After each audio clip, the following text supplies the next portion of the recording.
Hello champions, कैसे हो आप सभी दोस्तों। आज के वीडियो में हम बात करने वाले हैं किस तरीके से एक कॉम्पिटिटिव एग्जाम के लिए यानी सरकारी नौकरी के लिए जो आप तैयारी कर रहे हो उसके लिए बेस्ट टाइम टेबल क्या होना चाहिए।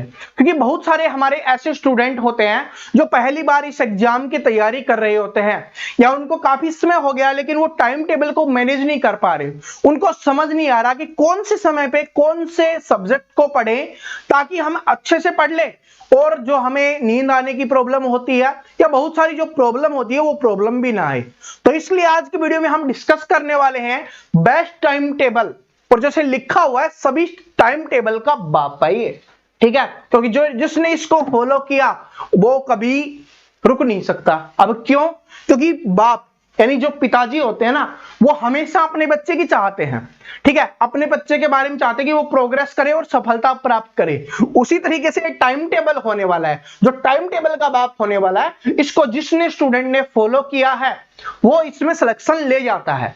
लेकिन यहां पर एक प्रॉब्लम आती है। सबसे पहले मैं आपको बता देता हूं क्या है, क्योंकि सभी स्टूडेंट का उठने का टाइम अलग होता है, ठीक है, सभी स्टूडेंट का जो सब्जेक्ट पे पकड़ होती है वो सभी की अलग अलग होती है।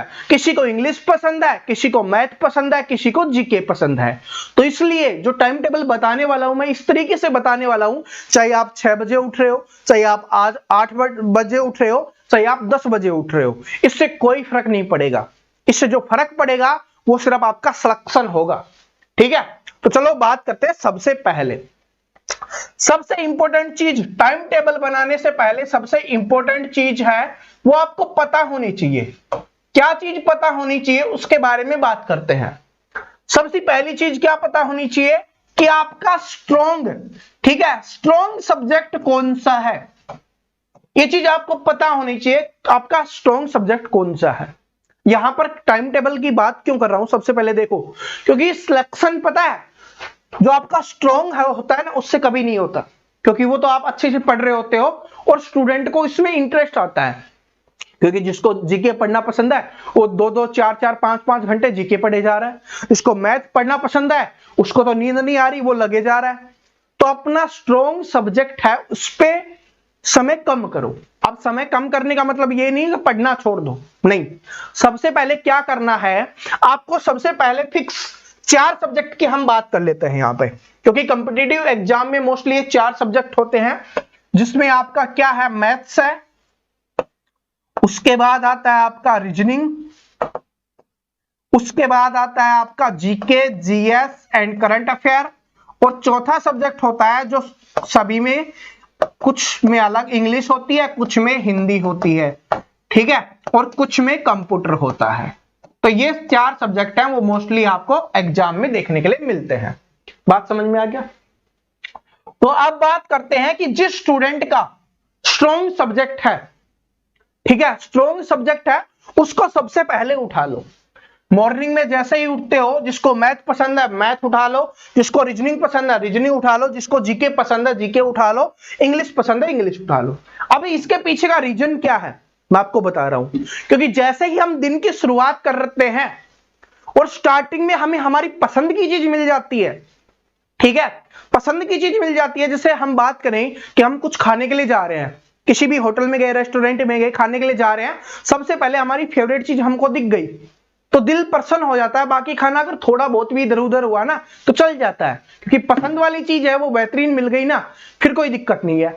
तो इसलिए स्टार्टिंग में जैसे ही उठते हो तो सबसे पहले अपने स्ट्रॉन्ग सब्जेक्ट को उठा लेना, मैथ को, रीजनिंग को, किसी को भी, और उसको क्या करना, फिक्स लगातार 2 घंटे पढ़ना, ठीक है, लगातार 2 घंटे पढ़ना।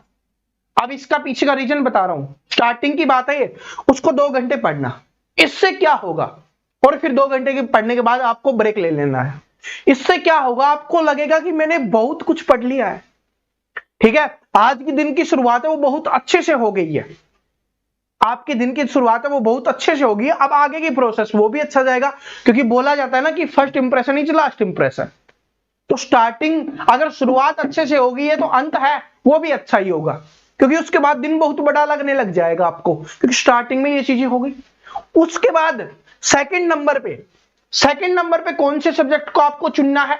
यहां पर देखिए मैं 8 घंटे की आपकी स्ट्रेटजी बता रहा हूं, जिसको कम पढ़ना है 2 की जगह 1 कर सकता है, जिसको ज्यादा पढ़ना है 2 की जगह 3 कर सकता है, वो उसके ऊपर डिपेंड करता है। ठीक है, अब आइए, अब दूसरी चीज क्या करनी है, दूसरी चीज क्या करनी है, आपको उस सब्जेक्ट को पढ़ना है दूसरे नंबर पे जो आपका सबसे वीक सब्जेक्ट है, जो आपका सबसे वीक सब्जेक्ट है, यानी जो सबसे कमजोर सब्जेक्ट है। अब इसके पीछे का रीजन क्या है, क्योंकि आपने पहले स्टार्टिंग में उस सब्जेक्ट को पढ़ा है जो आपका फेवरेट था, तो आपके दिमाग में और शरीर में एक एनर्जी है। ठीक है, तो उस एनर्जी का फायदा यहां पर उठाओ अपने वीक सब्जेक्ट को पढ़ने में, अपने कमजोर सब्जेक्ट को पढ़ने में, क्योंकि कमजोर सब्जेक्ट को अगर नहीं पढ़ोगे ना तो वो और कमजोर होता हुआ चला जाएगा और फिर स्कोर नहीं कर पाओगे, तो फिर सिलेक्शन नहीं होगा। वो समय जा चुका है जब पहले 1-2 सब्जेक्ट में बहुत अच्छा कर लो और फिर सिलेक्शन हो जाता। अब ऐसा नहीं होता, अब आपको सभी सब्जेक्ट में स्कोर करना पड़ता है, क्योंकि आप सभी को पता है कि 80% से लेकर 90% नंबर आते हैं ना, तब किसी भी कॉम्पिटिटिव एग्जाम में सिलेक्शन होता है अच्छी पोस्ट के लिए। बात समझ रहे हो? तो ये ऐसे ही नहीं कि एक सब्जेक्ट पढ़ने से काम चल जाएगा, 2 सब्जेक्ट पढ़ने से काम चल जाएगा।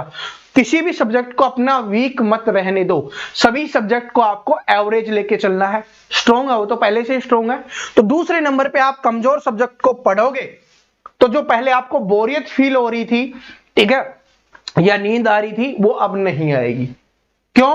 क्योंकि आपके पास जो एनर्जी थी उसका प्रयोग आपने यहां पर किया। ठीक है, उसका उपयोग है वो आपने कमजोर सब्जेक्ट को पढ़ने के लिए किया। 1 घंटा 2 घंटा मैं पहले ही बता चुका हूं, तो आपको उसको पढ़ लेना है। और आपको पता है सिलेक्शन लेने के लिए 8 घंटे, क्यों? क्योंकि आप सभी को होता है मैक्सिमम है ना, आपको 3 मंथ्स मिलते हैं किसी भी एग्जाम के लिए। जब उसके ऑनलाइन फॉर्म भरे जाते हैं तब से आप स्टडी करना शुरू करते हो, तो 3 महीने का समय मिलता है आप सभी को। और 3 महीने अगर 8 घंटे नहीं पढ़ोगे ना तो 4-6 घंटे में कुछ होने वाला नहीं है। इसलिए मैंने 2 घंटे आपको बता दिया है कि आपको क्या करना है, उस सब्जेक्ट को पढ़ लेना है। ठीक है, जो आपका कमजोर सब्जेक्ट था, स्ट्रॉन्ग सब्जेक्ट था वो भी चला गया, कमजोर सब्जेक्ट था वो भी चला गया। जिसका हमेशा डर रहता था या पढ़ने का मन नहीं करता था, वो सब्जेक्ट अब आपने पढ़ लिया। और जैसे ही आप रेस्ट के लिए उठोगे, खाना खाने के लिए, जो भी आप कर रहे हो, तो आपके पास एक एनर्जी होगी कि हमने 2 सब्जेक्ट को पढ़ लिया। और दूसरा सबसे बड़ा मोटिवेशन होगा जिसको आप कल से पढ़ने से, यानी आज से पहले कल परसों जब भी आप पढ़ रहे थे, जो आने वाले जो पीछे बीत चुका है उसमें पढ़ रहे थे, उसमें आप नहीं पढ़ पा रहे थे और आज आपने पढ़ लिया, तो आपके अंदर एक खुशी का माहौल होगा, दिल में भी और दिमाग में भी, कि हाँ जो मेरा सबसे कठिन कार्य था वो निपट गया, जो मेरा सबसे कठिन कार्य था वो निपट गया। तो अब क्या करना है, अब बचे हुए जो सब्जेक्ट हैं उनको आप आसानी से अपने हिसाब से कर लो। दिन में आप 3 सब्जेक्ट कर लो। ठीक है, बात कर लेते हैं, इसको भी पढ़ लो। 6 घंटे हो गए, अब खूब खेलो, कोई दिक्कत नहीं है। जो भी आप करना चाहते हो आप करो, जो भी चीज आप करना चाहते हो वो करो, कोई दिक्कत नहीं है। अब क्या करना है, अब शाम का जो समय है, खाना खाने के बाद, थोड़ा बहुत घूमने फिरने के बाद, अब जो 2 घंटे है ना, वो इसको पढ़ लो। एक सब्जेक्ट जो भी आपका बचा हुआ है, 8 घंटे कैसे पढ़ लिए आपको पता भी नहीं चलेगा। आप जो पहले कर रहे थे, जो आप खेल रहे थे, कूद रहे थे, टीवी देख रहे थे, जो भी आप कर रहे थे, नेटफ्लिक्स देख रहे थे, अमेजॉन प्राइम देख रहे थे, वो सभी भी आपने कर लिया और आपने पढ़ाई भी अपनी कर ली। ठीक है, पता भी नहीं चला कि 8 घंटे कैसे चले गए और एक बहुत अच्छी तैयारी आपकी हो जाएगी। ठीक है, दूसरी चीज ये तो आपको बता दिया है।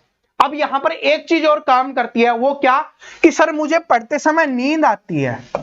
ठीक है, नींद आती है, और नींद किस सब्जेक्ट से आती है, जिससे आपको बोरियत फील होती है। जिस सब्जेक्ट से आपको बोरियत फील होती है उसी सब्जेक्ट से आपको नींद आएगी। और जो मैंने अभी आपको बताया था, अगर आप इस फॉर्मूले को यूज करोगे, ठीक है, क्योंकि टाइम टेबल सभी स्टूडेंट का अलग अलग होता है। मैं नहीं बता सकता कि 6 से 8 AM तक ये पढ़ो, ठीक है, फिर 9 AM से 12 AM तक इसको पढ़ो, ये चीजें मैं आपको नहीं बता सकता, क्योंकि सभी स्टूडेंट का अलग अलग होता है। कोई सुबह उठता है, कोई दोपहर में उठता है, कोई किसी समय उठता है।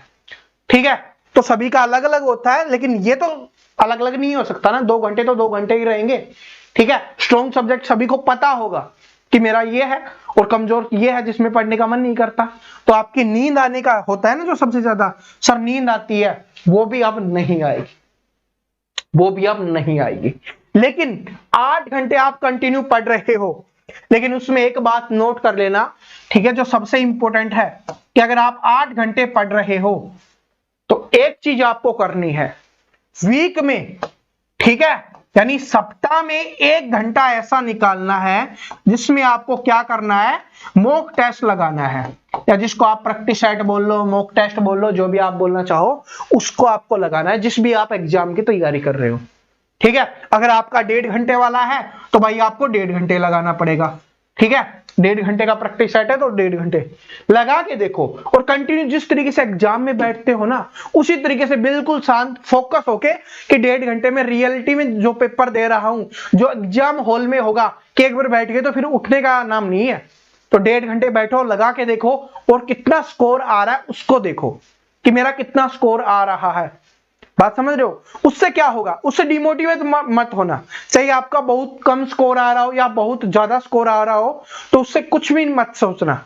बस ये देखना कि मेरी कौन से सब्जेक्ट में, कौन से टॉपिक में प्रॉब्लम आ रही है। ठीक है, तो उस सब्जेक्ट को उठाओ, जो भी समय पे आप पढ़ रहे हो, तो उस समय उस सब्जेक्ट को उठाना है और उस टॉपिक को पढ़ना है कि इसमें क्या प्रॉब्लम आ रही थी, किस वजह से मुझे प्रॉब्लम आ रही है, उस टॉपिक को आपको कवर करना है। ये बात समझ में आ गई? ये पढ़ने का सबसे स्मार्ट तरीका होता है। क्या होता है सबसे स्मार्ट तरीका? कि मॉक टेस्ट लगाने का, फिर आपको पता चल जाता है कि मुझे इस टॉपिक में प्रॉब्लम है, मैथ में इस टॉपिक में प्रॉब्लम है, इंग्लिश में इस टॉपिक में प्रॉब्लम है, जीके में मुझे इसमें प्रॉब्लम आ रही है। ठीक है, तो जब पता चल जाता है तो हम उसको सही कर सकते हैं। तो इसलिए मॉक टेस्ट लगाना बहुत जरूरी होता है। मॉक टेस्ट सप्ताह में चाहिए 1 बार लगा लो। ठीक है, क्योंकि 8 घंटे पढ़ रहे हो, डेली नहीं लगा सकते, तो सप्ताह में 1 बार लगा लो, उससे पता चल जाएगा। और फिर उन टॉपिक्स को जो समय में आप पढ़ रहे थे उसमें आपको कवर करना है। फिर दोबारा पेपर दोगे, पिछली बार 70 आए थे तो इस बार 75 दिखेंगे, पिछली बार 75 आए थे तो इस बार 80 दिखेंगे। अपने आप मोटिवेशन मिलेगा, अपने आप पढ़ने का मन करने लगेगा। ठीक है, ऐसा नहीं होता। जो किताबें होती है ना, ये बहुत प्यारी चीज होती है। आप इनके जितना पास जाओगे ना, ये भी आपके पास आएंगी, आपके अंदर समाना जाएंगी ये। लेकिन जितना दूर जाओगे, दुगनी तेज गति से भागती हैं। ठीक है, दुगनी तेज गति से भागती है। वही सिस्टम है इसका। मैथ में हम जो रेलगाड़ी वाला पढ़ते हैं ना, कि एक रेलगाड़ी इधर से आ रही है, एक रेलगाड़ी इधर से आ रही है, ये हो आप। ठीक है, ये कौन है? ये है आप। और ये क्या है? हमारी किताबें हैं। ये क्या है? किताबें हैं।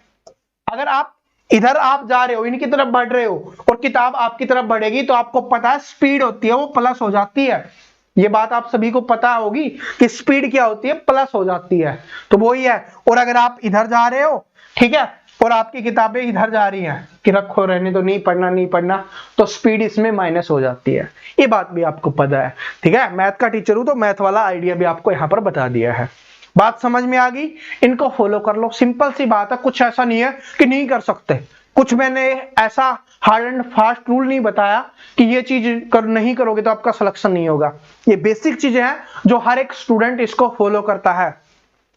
लेकिन एक बात नोट कर लेना, कम से कम 8 घंटे पढ़ना पड़ेगा, जिस तरीके का कंपटीशन है। ठीक है, और कुछ स्टूडेंट अपने आप को कमजोर समझते हैं। कमजोर कभी मत समझना। क्यों? क्योंकि आपको बताता हूं, अगर कोई स्टूडेंट 1 घंटे में एक चैप्टर को कंप्लीट कर सकता है ना, आप उससे कमजोर हो। लेकिन आप 2 घंटे लगाओगे ना, तो आप भी कर लोगे। ये बात नोट कर लेना। कोई अगर आपका दोस्त बोलता है मैं तो 1 घंटे में पढ़ लेता हूं, तो आप डिमोटिवेट हो जाते हो कि मुझसे तो याद नहीं होता। तो मत घबराना, क्योंकि वो 1 घंटे में पढ़ लेता है, आप 2 घंटे लगाओ, आप पढ़ोगे। और आपने जो पढ़ा होगा, क्योंकि आपने बड़ी मेहनत की है, बड़ी कड़ी मेहनत से उसको पढ़ा है, तो आपके दिमाग में छप जाएगा, और फिर वो पेपर में छप जाएगा और आपका सिलेक्शन ले जाएगा। बात समझ में आ गई? ये छोटी सी बात थी, ये वीडियो है वो आप सभी के लिए डेडिकेटेड है। आशा करता हूं ये वीडियो पसंद आया होगा। कॉम्पिटिटिव एग्जाम के रिलेटेड जितनी भी जो न्यूज होती हैं, वो सभी को आपको यहां पर मिल रही होती हैं। तो चैनल को जिसने अभी तक सब्सक्राइब नहीं कर रखा, जो नीचे लाल कलर का बटन है उस पर क्लिक करो, और साथ में बेल आइकन को प्रेस करो, ताकि आने वाली सभी वीडियोज की अपडेट आपको रेगुलर मिल सके। Thank you so much, best of luck.